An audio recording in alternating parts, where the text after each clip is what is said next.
Découvrez un extrait exclusif de ce livre audio et profitez d'un essai gratuit sur Audible via le lien dans la description. Une veine effrayante se gonfle dans le cou d'Ethan. Non, il est devant nous. On l'a pas dépassé. Les instructions imprimées pour la maison à Westchester, gracieuseté de Judy, notre agente immobilière, serrées dans les mains, je laisse échapper un soupir de frustration. Oui, nous avons un GPS, mais le signal s'est éteint il y a environ 10 minutes. Maintenant, il ne nous reste plus que ces instructions écrites auxquelles nous fier.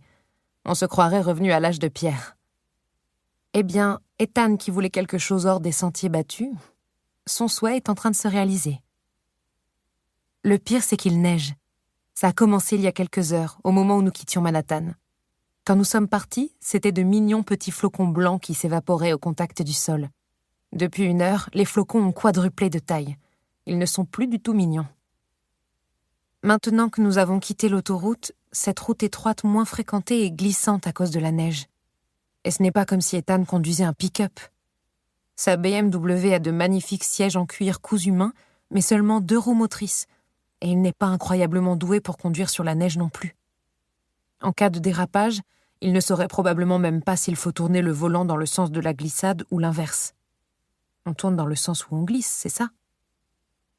Comme si elle lisait dans mes pensées, la BMW glisse sur une plaque de verglas. Les doigts d'Ethan sont exsangues sur le volant. Il redresse le véhicule, mais mon cœur bat la chamade. La neige devient vraiment mauvaise. Il s'arrête sur le bas-côté et tend la main dans ma direction. Laisse-moi voir ces indications. Consciencieusement, je lui remets le morceau de papier légèrement froissé. J'aurais préféré qu'il me laisse conduire.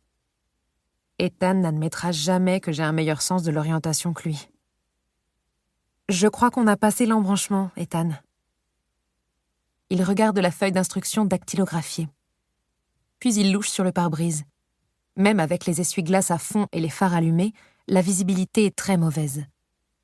Maintenant que le soleil a baissé dans le ciel, nous ne voyons plus qu'à une dizaine de mètres devant nous.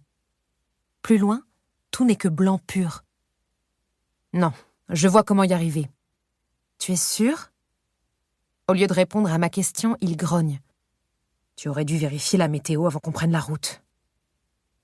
Je coince les mains entre mes genoux. On devrait peut-être faire demi-tour?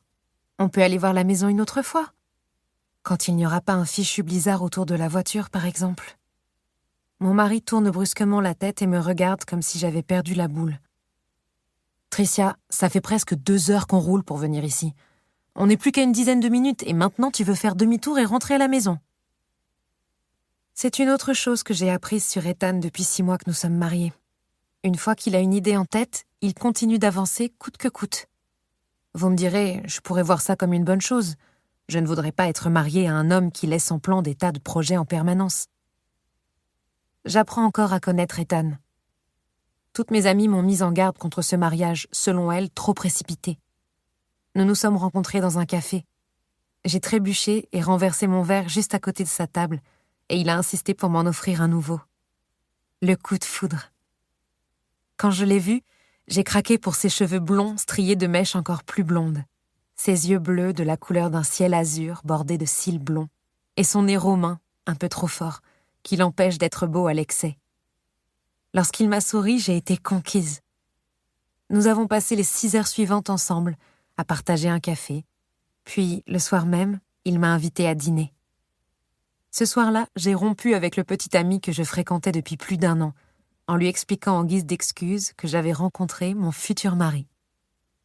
9 mois plus tard, mon Roméo du salon de thé et moi, nous nous marions. 6 mois après, nous déménagions en banlieue.